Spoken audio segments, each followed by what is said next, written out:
Okay, good morning, friends. Shalom Aleichem, Baruchim Abam. We're going to discuss two topics today on Daf Chaf in Masechta Nedarim. The Gemara on Daf Chaf Amud Beis discussed the Bnei Tes Midais. Ubarusi mikem hamardim v'hapoishim bi.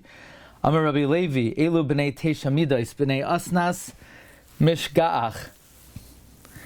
Bnei Ema, Bnei Anusa, Bnei Snua, Bnei Nidoi, Bnei Temurah. What is Bnei Temurah? The Ran says Bnei Temurah is Shaba al Achas Minashav Ukasavar Shihid Sarasa.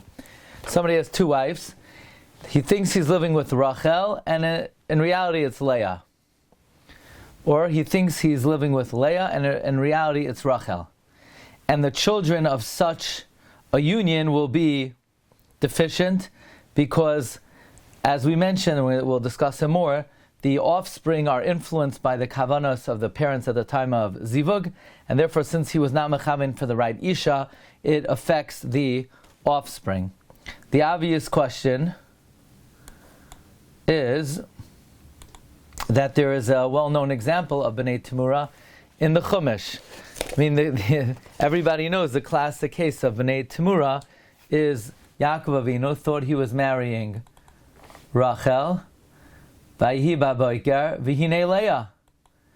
why is then Reuvain not an example of Bnei Temurah?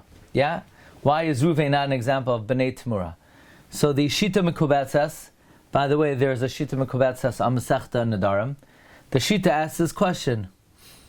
The Shita says, V'lazeh l'kur my icon and my icon v'lazeh, my cursor ha-pirish, Yesh lishol im kein echad mei hashvatim haya ben Temurah shara Yaakov Avinu l'Rachel neskavein v'nizdamna loy Leah.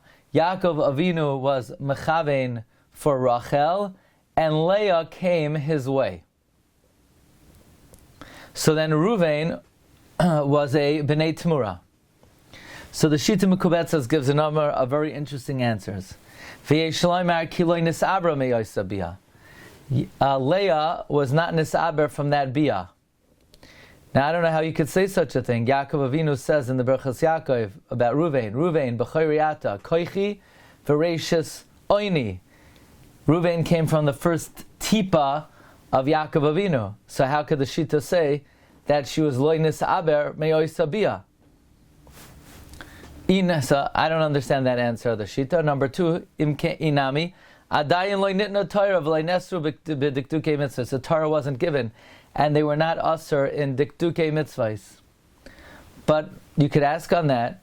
Yaakov Avinu kept the whole Torah before it was given.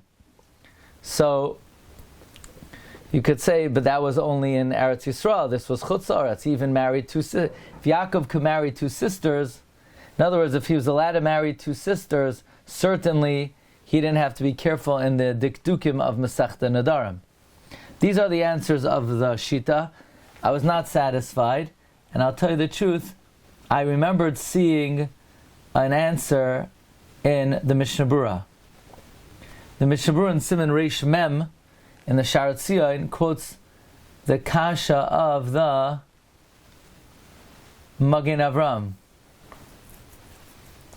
Listen to what the Sharat Tzion brings.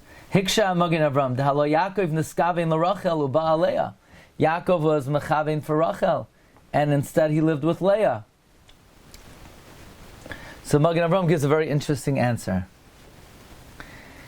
If the husband is mechavein, that he thinks he's living with one guf, he thinks, the husband is thinking about the guf of Rachel, and instead he lives with the guf of Leah, that is problematic. But when Yaakov lived with this woman, he was mechavein for this guf, and therefore there's no problem. Aval Yaakov mishas knisasoi l'chuppah ra Leah. Yaakov at the time of knisa l'chuppah, he saw Leah. V'neskavein l'guf, his kavanah was for her guf. Rak sheshavar sheshma Rachel. He just thought her name was Rachel. Al kein leslan ba. Therefore there was no problem. So it's interesting that a question raised by one of the Rishonim, and the Rishoin, the Shita, either answers it was before Matan Torah, or the Shita Mekubetzes answers that it was Loinis Avraham Meyoisabia. The Magen Avraham gives an answer to that question. Okay, so I wanted to bring this subject to your attention, and that is the first topic. The next topic is a bit more sensitive.